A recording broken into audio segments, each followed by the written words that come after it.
ہمارا ایک ایگزسٹینشل ایشو ہے. ماضی کی تمام تلخیوں کو بھلا کے، غلط فہمیوں کو بھلا کے اگر ہم ماضی میں ہی بیٹھے رہیں گے تو پھر آگے مستقبل میں کیسے جائیں گے؟ کسی کے پاس وقت نہیں ہے کہ 20 سال پہلے 30 سال پہلے کیا ہوا تھا. ہم نے یہ دیکھنا ہے کہ اگلے 10 سال 20 سال میں پاکستان کدھر کھڑا ہوگا، اور اس کے لیے ہم سب جو قوتیں بھی عمران خان کے پرچم تلے آنے کے لیے اکٹھی ہیں تو وہ ہم ان کو خیر مقدم کرتے ہیں. ہمارا قائد عمران خان ہے اور انشاءاللہ وہ مستقبل کا وزیر اعظم ہے.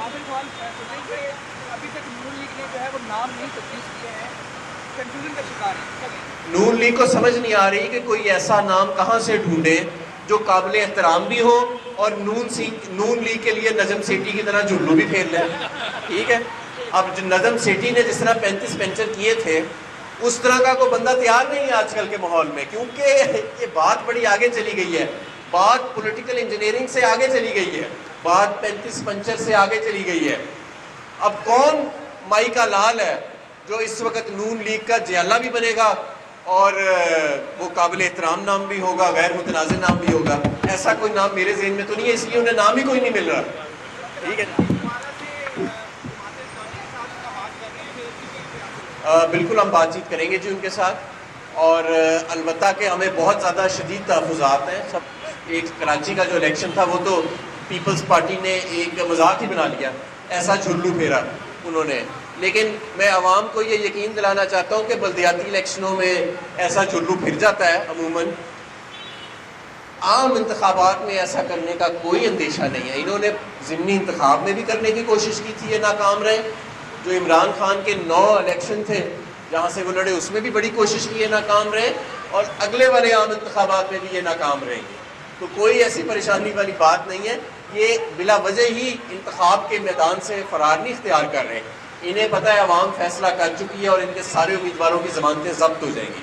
اور اگر اتنا ہی کانفیڈنٹ ہے کہ ان کا بیانیہ ابھی بھی لوگوں میں مقبول ہے تو آئیں نا، یہ گھوڑا ہے، یہ میدان ہے. کس چیز سے فرار اختیار کر رہے ہیں؟ بہرحال اب ہم انہیں فرار اختیار نہیں کرنے دیں گے. قومی اسمبلی بھی اب ڈسولوشن کی طرف جا رہی ہے اور ان کو عدم اعتماد دینا پڑے گا، اور آپ دیکھیں گے کہ انشاءاللہ تعالیٰ بہت جلد جو ہے عام انتخابات، صرف پنجاب اسمبلی کے نہیں، عام انتخابات کا اسکیڈول آئے گا. اسی لیے میں کارکنوں کو بار بار کہہ رہا ہوں کہ صرف پنجاب اسمبلی نہیں، پورے پاکستان میں پاکستان تحریک انصاف کے کارکن عام انتخابات کی تیاری کریں. اور ہماری ٹیم تیار ہے انشاءاللہ اس معیشت کو سنبھالا دینے کے لیے.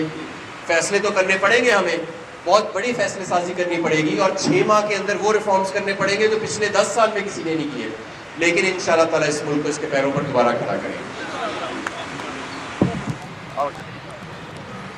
اب اسے ٹھیک کرنے کے لیے جو اقدامات کرنے پڑیں گے اس سے بہتر ہے کہ یہ سب کچھ چھوڑ کے واپس اپنے محلات میں، ایون فیلڈ میں اور سرے محل میں فرار اختیار کی جائے.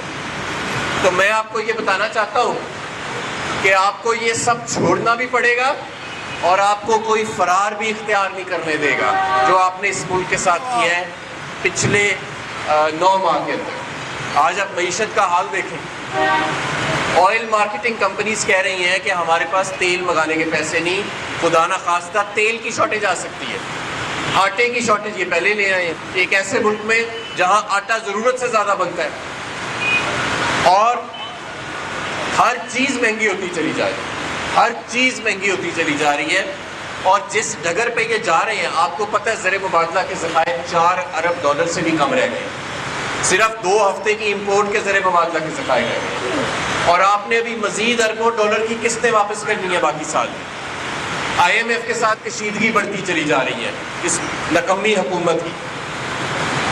کسی نے ترقی کی ہے پچھلے 9 ماہ میں تو وہ صرف شریف اور زرداری خاندان.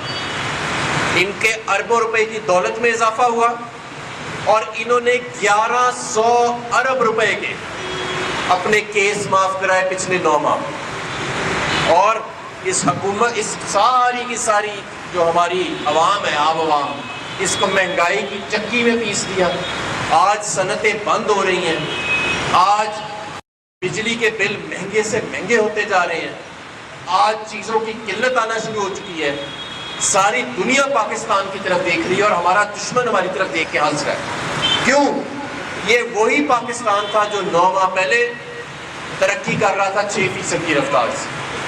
جس کو ساری دنیا جس کی تعریف کر رہی تھی کہ جس طریقے سے اس نے کرونا کو ہینڈل کیا، جس طریقے سے اس کی ایکسپورٹ بڑھ رہی ہے، جس طریقے سے 10% سے اس کی صنعت بڑھ رہی ہے، اور اگلے سال یعنی یہ جو موجودہ سال ہے اس میں ہم نے 8% سے بڑھنا تھا، اس سال ہماری معیشت سکڑے گی۔ تو یہ جو رجیم چینج آپریشن تھا یہ پاکستان کے لیے ایسے تھا جیسے کسی دشمن نے کیا، اور اب اس ملک کو ہم نے دوبارہ اس کے پیروں پہ کھڑا کرنا ہے، اور یہ کوئی ٹیکنوکریٹ نہیں کر سکتا، یہ کوئی زرداری اور شریفوں کی آل اولاد جو نالائق آل اولاد ہے وہ نہیں کر سکتی۔ اس کو پاکستان کی منتخب حکومت کرے گی، اس کو عمران خان کھڑا کرے گا جو ایک ایسی جماعت کا سربراہ ہے جو سوابی سے گوادر تک، کراچی سے کوئٹہ تک اور لاہور، گجرانوالہ، گجرات، صرف ہر جگہ پر اس وقت آج اگر کوئی سیاسی جماعت ایگزسٹ کرتی ہے پاکستان میں تو اس کا نام پاکستان تحریک انصاف ہے، اور نہ ہم ان کو الیکشن سے فرار اختیار کرنے دیں گے اور نہ اس ملک سے فرار اختیار کرنے دیں گے جنہوں نے اس ملک کو ایک سازش کے ذریعے اس دلدل کے اندر گھسیڑا، ہماری پرواز کو روکا گیا۔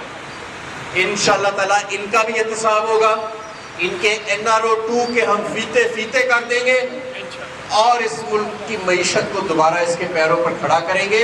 ہمارا ملک جو ہے وہ اس لیے نہیں بنا تھا کہ آل زرداری اور آل شریف